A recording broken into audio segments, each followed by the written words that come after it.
Why are you doing this when I've been here all the while? Again, Father said, because he was dead and now he's alive. Because he was lost and now he is found. And I'm rejoicing. But what really was Father rejoicing over? Did Father love this son more than he loved the son that had stayed at home? Did he really? The answer is clearly no. But Father is so much inside of himself, so much inside of his God, that all of those who are at home, he feels that they are inside of God also. Yes, sir. And that God is all God around his house. With him, all that are with him are godly. Yes. And therefore, when the son comes home, having strayed away, all in his house would feel about the son's coming the way he does. For right loves right. Truth loves truth. And Father knew that when the son came back home, that this was evidence that he, Father, was right. That Father's God was right. That Father was standing on the right side. Yes, sir. And this was Father's proof of it. This is Father's evidence of it. Yes, This is what Father wants now to show as his evidence that his God is the true God. Yes, sir. For he had a son that was dead, but now is alive. Yes, sir. He had a son that was lost, but is now found. Yes, sir. My God is the right God. Yes. For the children have come back to home again. Sir. This is what Father was happy about. But the little jealous, Yes, sir. envious, Yes, sir. hateful, deceiving, hard-headed little brother that was still at home didn't like it. He was not like Father. He was pretending to be like Father. Yeah. He stayed at home maybe because he didn't have the courage to do nothing else. Yes, sir. He didn't feel like Father felt. For if he had felt like Father felt, he too would have been glad to see the child come home.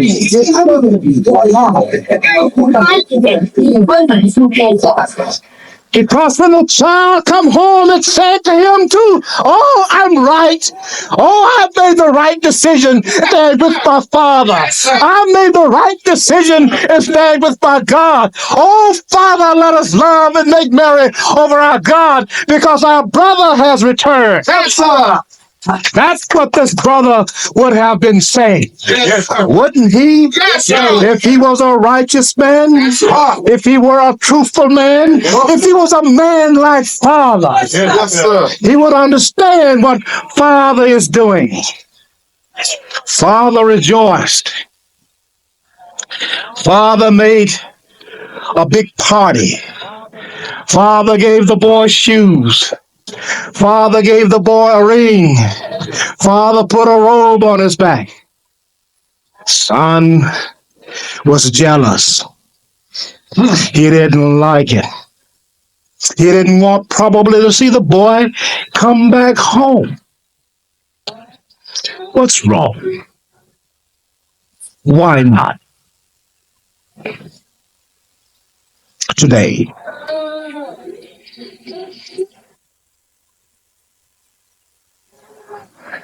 some of you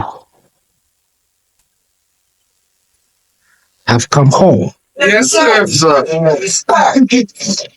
Some of you strayed away Yes, sir. from the nation of Islam. Yes, sir. Within inside of 7 years, some have strayed away. Today is a homecoming for that one that strayed away. Today should be a feast for one who has come back home. That one was lost, but has now been found again. That one went back to death, but now is alive again. You should be glad and rejoice that you chose the right God. For this person that returns today is evidence of your having chosen the right God.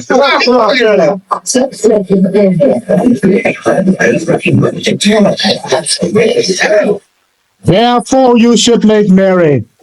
Therefore, you should put on the best robe. Therefore, you should put on a ring on this one. The Honorable Elijah Muhammad passed away.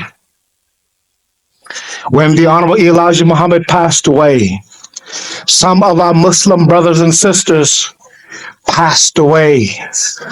Did they die physically? No, Jesus was not talking about a physical death in that parable, was he?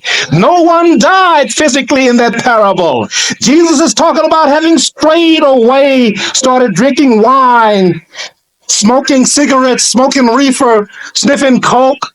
That's what Jesus was talking about. That's what Jesus prophesied about. This person would be lost. Many of our brothers and sisters were lost when the Honorable Elijah Muhammad passed away physically. Today, some of our brothers and sisters are returning home. They've had the courage to say, I can do better than this. I remember a day in my father's house when I ate well, when I had plenty of money, when I had beautiful cars, when I had power and position and prestige. And now look at me. Not only am I down here thinking about eating husk with the hogs, I am even eating hog. Look at how I'm waddling here.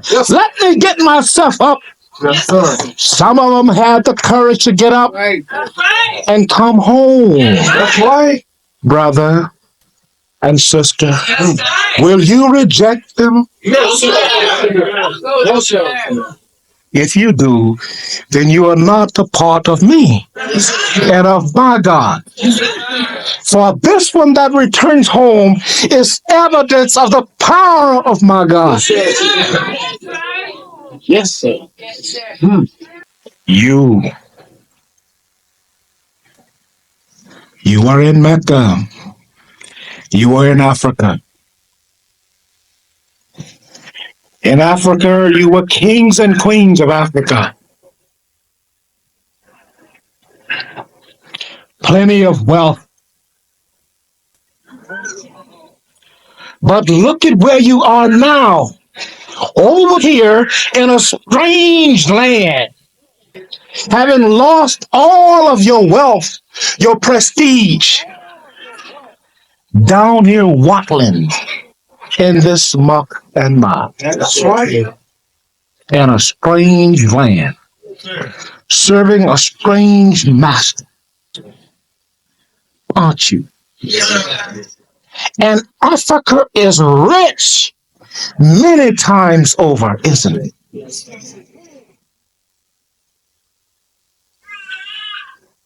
Will you decide, like the prodigal son, to get up and return home? You don't have to stay here in this muck and mire. You can get up and return home. As a servant in Africa, you might live better than you live here. At least you'd be in peace. Do you suppose